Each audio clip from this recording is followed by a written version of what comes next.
we're not going to talk about titles, and we're not going to talk about law. So I'm going to be much more comfortable. This is like me exhaling and feeling like more at peace with the universe. We're going to talk about one of my favorite subjects, art. I love art. People that know me know that I love art. I was dragging my children off to art museums all across this region at a young age. My oldest daughter is an accomplished artist in her own right, so some of this is obviously working. And people have asked, and I'm glad that they've asked, who is the maestro that has created some of these paintings on the wall behind me? And also, who are these people? People have asked that too. So the artist, her name is Beth Campbell, and I have worked with Beth for many years. I ran into Beth in Lowell.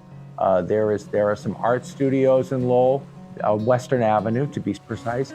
They're open to the public on the first Saturday of every month. So members of the public can go in there and actually kind of, stroll throughout the lofts and throughout the mills. It's an old mill that's been converted into an art studio. There's all different kinds of art. It's very eclectic. It's not just paintings, it's pottery. There's just nothing better than seeing artists in their sort of natural environment, their natural creative domain, just creating. It's just wonderful. So all of these paintings have all been done by Beth Campbell. So that's myself right there. You've got Leonard William Foy III, Esquire, that's me, of course.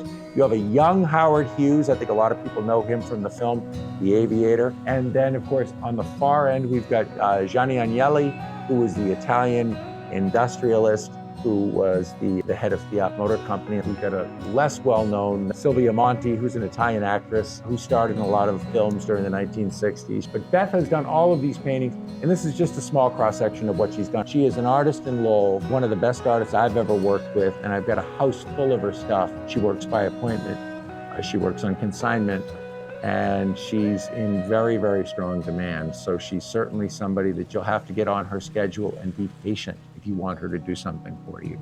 Thank you for taking an interest in my artwork.